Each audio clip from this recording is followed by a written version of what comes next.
ഇന്നലെ ഓഫീസായിട്ട് നേരത്തെ വരാൻ പറഞ്ഞല്ലേ ഏട്ടാ? എത്ര നേരം ഞാനും കുഞ്ഞു റെഡി ആയിരുന്നു എന്നറിയോ? ഏട്ടൻ എന്താക്കിയത് എത്ര നേരം? രാവിലെ അങ്ങനെ പലതും പറഞ്ഞിട്ടുണ്ടാവും.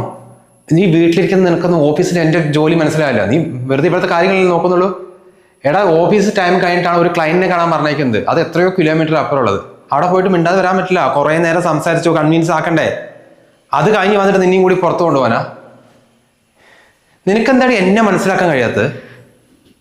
ഏട്ടനെപ്പോഴും ഏട്ട കാര്യങ്ങൾ മാത്രമേ ഉള്ളൂ. എന്റെ കാര്യം എന്താ ചിന്തിക്കാത്തത്? ഏട്ടൻ കുഞ്ഞും രാവിലെ ഓഫീസിലും സ്കൂളിലൊക്കെ പോയി കഴിഞ്ഞാലേ പിന്നെ ഞാനിവിടെ ഒറ്റയ്ക്കാ. എനിക്കിവിടെ ആരാ സംസാരിക്കാനുള്ളത്? വൈകിട്ട് വന്നു കഴിഞ്ഞാൽ അവൻ പഠിത്തത്തിന്റെ തിരക്കിലായി. ഏട്ടനാണെങ്കിൽ ഫോൺ നോക്കിക്കൊണ്ടിരിക്കും, അല്ലെങ്കിൽ ഫ്രണ്ട്സിന്റെ കൂടെ പോകും.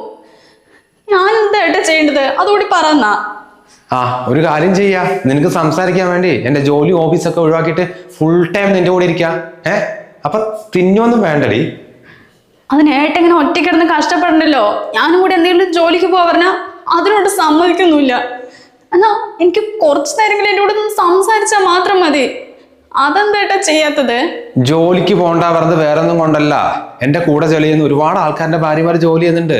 അവന്റെ അവസ്ഥ എനിക്ക് നന്നായിട്ട് അറിയാം. ഒരാൾക്ക് കുഞ്ഞിനെ നോക്കാൻ പറ്റില്ല, വീട് പണി നോക്കാൻ പറ്റില്ല. അതൊന്നും ഈ വീട്ടിൽ നടക്കില്ല പറഞ്ഞിട്ടാണ് ജോലിക്ക് പോകണ്ട പറഞ്ഞത്. അല്ലെങ്കിൽ എന്നും കാണുന്ന നിന്നോട് എന്ത് സംസാരിക്കാനാ? ഏട്ടനിങ്ങനെ ജോലിക്ക് പോകുമ്പോഴും ഫ്രണ്ട്സിനെ കാണുമ്പോഴൊക്കെ ഭയങ്കര സന്തോഷമായിരിക്കും, അവൻ്റെ അടുത്ത് സംസാരിച്ച് കുറച്ചു നേരം ഇരിക്കുമ്പോഴൊക്കെ. പക്ഷെ നിങ്ങൾ രണ്ടാളും പോയി കഴിഞ്ഞാലേ ഞാൻ ഈ വീട്ടിലുള്ള ഒറ്റയ്ക്കാ. എനിക്കൊന്നും മിണ്ടാനോ പറയാനൊന്നും ആരും ഇല്ല ഏട്ടാ. ആ അവസ്ഥ എന്താ നിങ്ങൾ മനസ്സിലാക്കാത്തത്?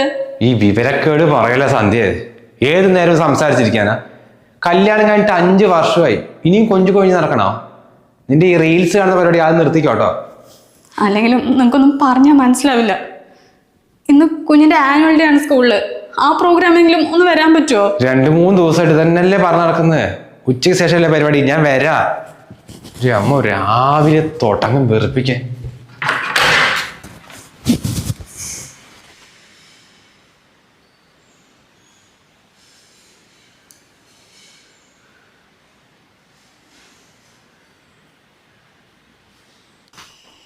കുഞ്ഞുസേ, ഭക്ഷണം കഴിക്കാമോ മോനെ?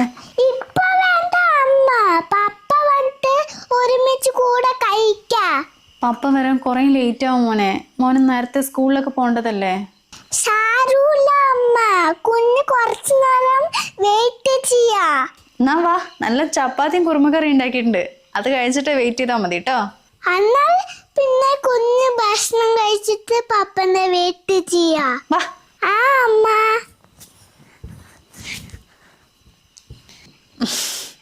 രണ്ടെണ്ണം കഴിക്കണം കേട്ടോ.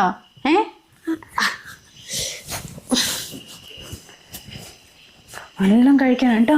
കഴിച്ച് വലിയ മോനാണ്. ഇരിക്കി.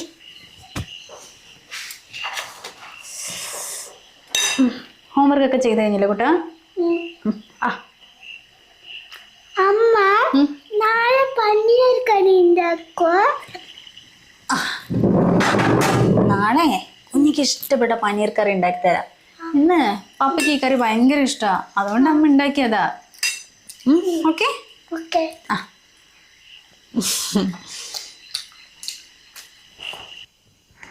അമ്മ, പപ്പനെ വിളിച്ചിട്ട് കിട്ടുന്നില്ല. പപ്പ ഇട്ടെന്നാലും എന്താ വരാട്ട്? വെറുതെ പപ്പനെ വിളിക്കേണ്ട കുഞ്ഞുസേ, ഡ്രൈവ് ചെയ്യായിരിക്കില്ലേ? ആ അമ്മ, അമ്മ ഇട്ടെന്നാലും ചപ്പാത്തി കഴിച്ചിട്ടില്ലല്ലോ. അമ്മയ്ക്ക് വിശക്കുന്നില്ല? വിശക്കാനായിട്ടൊന്നും അല്ല, പപ്പയും കൂടി വന്നിട്ട് ഒരുമിച്ച് കഴിക്കാൻ വേണ്ടി അമ്മ വെയിറ്റ് ചെയ്യാ. മോൻ കിടന്നോ? പപ്പ വരുമ്പോ വിളിക്കണേ. കുഞ്ഞ് ഇപ്പൊ കിടക്കട്ടെ.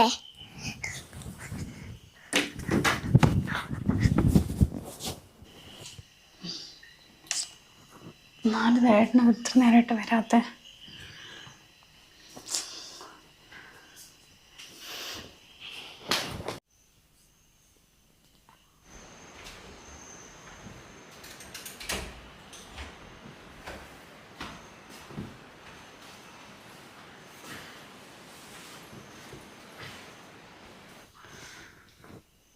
എന്തായിട്ട് ഇത്രയും വൈകിയത്?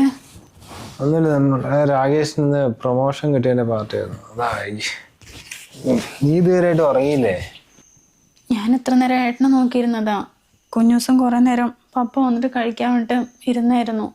പിന്നെ അവൻ ഉറക്കം വന്നപ്പോൾ ഞാൻ ഭക്ഷണം കൊടുത്ത് കിടത്തിയതാ. എന്നാ ഏട്ടനും ഭക്ഷണം എടുത്ത് വെക്കട്ടെ? അതല്ലേ നിന്നോട് ഞാൻ പറഞ്ഞത് ഒരു പാർട്ടി ആയിരുന്നു. ഞാൻ അവിടെ നിന്ന് കഴിച്ച. നീ പോട്ടെ, ലൈറ്റ് ഓഫാക്കാം. ചോർക്കം വന്നിട്ട് പോയാ എൻ്റെ അമ്മേ.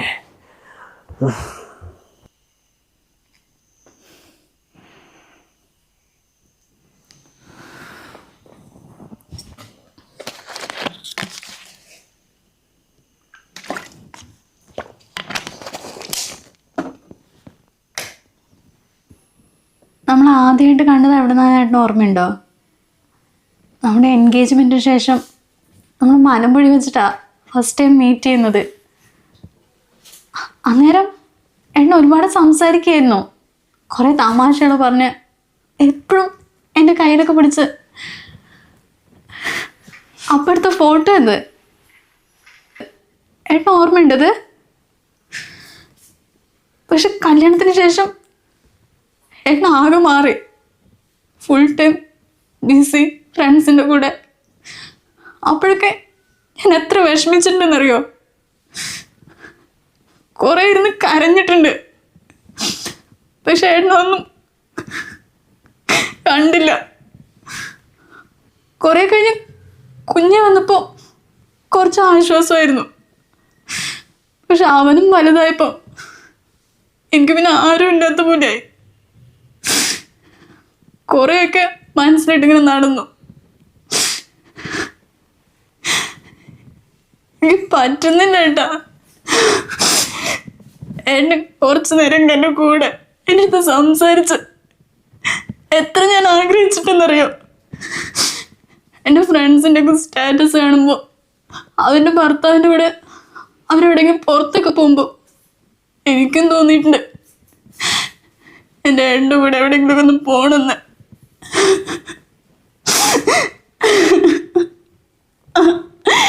എനിക്ക് ഒരുപാട് ഇഷ്ടമായിട്ടാ.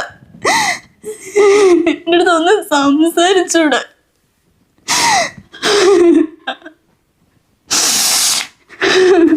എന്താ അമ്മ ഒറ്റയ്ക്ക് സംശയിക്കുന്നത്? ഒന്നുമില്ല കുഞ്ഞസേ, പോയിട്ട് ഡ്രസ്സൊക്കെ മാറ്റിട്ടെ എന്തെങ്കിലും കഴിക്ക്. അമ്മ പറഞ്ഞൊക്കെ കുഞ്ഞ് കേട്ടു. പപ്പ സംശയിക്കത്ത് കൊണ്ടാണോ അമ്മ സങ്കടപ്പെടുന്നു? അമ്മ സങ്കടം പെടണ്ട. പപ്പ വന്നിട്ട് അമ്മൻ്റെ അടുത്ത് സംശയിക്കാൻ പറയാ.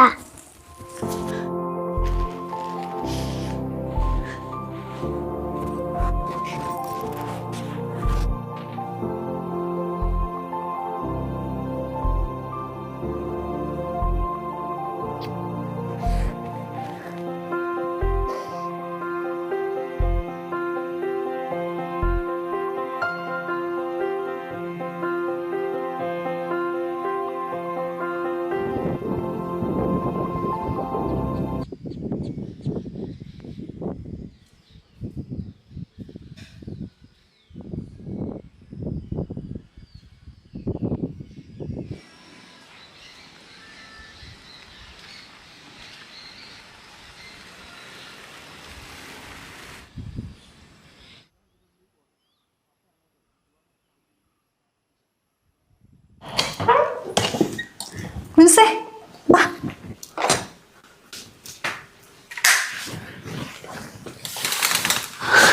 കുട്ടാ നോക്ക്, ഇവിടെ നെല്ല് കാണുന്നുണ്ടല്ലേ? എന്താണ് രണ്ടാൾക്ക് ഇഷ്ടമായോ? സൂപ്പറാണ് പപ്പ.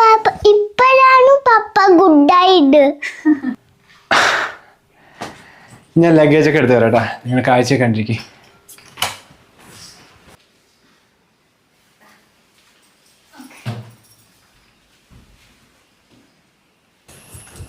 ആണോ? ആ ഓക്കെ, ഞങ്ങളിപ്പോൾ എത്താം. ആ ശരി.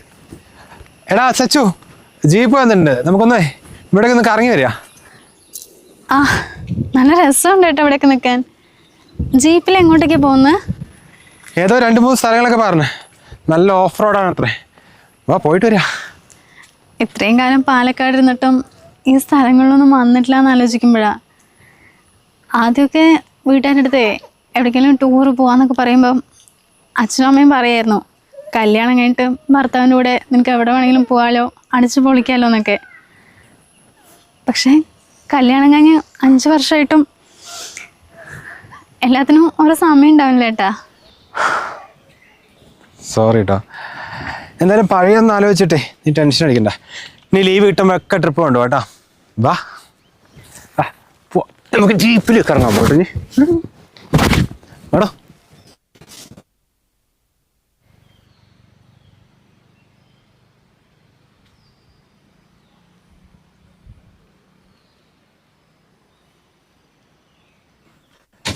എങ്ങനെയുണ്ട് ജീപ്പിലുള്ള ഓഫ് റോഡൊക്കെ? നല്ല രസമുണ്ട് ഏട്ടാ. ഇതേതാ സ്ഥലം? മിന്നാൻ പറയോ? അത് നോക്കിയാലേ ആ താഴെ കൊല്ലം കൂടെ കാണായിരുന്നു. ഭയങ്കര കോടയല്ലേ. എന്താ സോറി, ഇനി കുറെ സ്ഥലങ്ങൾ കാണിച്ചു തരാം കേട്ടോ. നല്ല സ്ഥലം പപ്പ. ഇനിയും നമ്മളുടെ ടൂർ കൊണ്ടുപോവാ. ഇതെന്താ കുഞ്ഞു തണുത്ത് കൈയിട്ട് നിൽക്കുന്നത്? അപ്പൊ എല്ലാവരുടെയും കൊണ്ടു കേട്ടാ. വാ പോവാ, ഇനിയും കുറെ സ്ഥലങ്ങൾ കാണിച്ചു തരാം. വാ വാ സജി വാ വാ.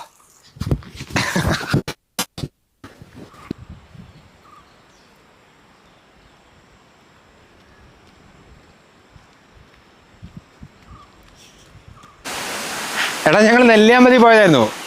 ഇല്ല, തിരിച്ചിറങ്ങാൻ നിൽക്കുക. ഒരു 5-6 മണിയാകുമ്പോഴേക്ക് എത്തും. എന്താടാ എടാ അത് വേണ്ടടാ, ഞാന് ജനനായകനെ ഫാമിലി ആയിട്ട് ബുക്ക് ചെയ്തിട്ടുണ്ട്. നിങ്ങൾ വെക്കോ? ഇല്ലടാ, അവർക്കും സിനിമ കാണണ്ടേ. അല്ല ഇന്ന് തന്നെ കാണുന്നുണ്ട്. ഞങ്ങൾ ഫാമിലി ആയിട്ട് പോവാം. ശരിടാ, ഞാൻ വന്നിട്ട് പറയാം. ആ ശരി. എന്താ ഏട്ടാ? ആരാ വിളിച്ച്? ഫ്രണ്ട്സ് വിളിച്ചാടോ. എന്നാ പോയാലോ? പുറം ലോകത്ത് തിരക്കുകളിലും സുഹൃത്തുക്കളുടെ കൂടി നമ്മൾ ആസ്വദിക്കുമ്പോൾ വീട്ടിനുള്ളിൽ ആ ഒറ്റ മുറിയിൽ അവൾ നമ്മളെ മാത്രം കാത്തിരിപ്പുണ്ടാവും. സംസാരിക്കാൻ ആരുമില്ലാതെ സ്വന്തം നിഴലിനോടും കുഞ്ഞിൻ്റെ കളിച്ചിരികളോടും മാത്രം സംസാരിക്കുന്ന ആ പങ്കാളിയുടെ മൗനം നമ്മൾ എപ്പോഴെങ്കിലും ശ്രദ്ധിച്ചിട്ടുണ്ടോ? ദൂരെ യാത്രകളോ വലിയ സമ്മാനങ്ങളോ അല്ല അവൾ ആഗ്രഹിക്കുന്നത്. കുറച്ചു നേരം അവർക്ക് വേണ്ടി സമയം മാറ്റിവെക്കുക, അല്പം സ്നേഹത്തോടെയുള്ള ചില വർത്തമാനങ്ങൾ മാത്രം മതി. കാരണം അവളുടെ ലോകത്തിൻ്റെ ഒരേ ഒരു വെളിച്ചം അത് നമ്മൾ മാത്രമാണ്. അപ്പോൾ ഈ വീഡിയോയെക്കുറിച്ചുള്ള അഭിപ്രായം തീർച്ചയായിട്ടും താഴെ കമൻറ്റ് ചെയ്യുക.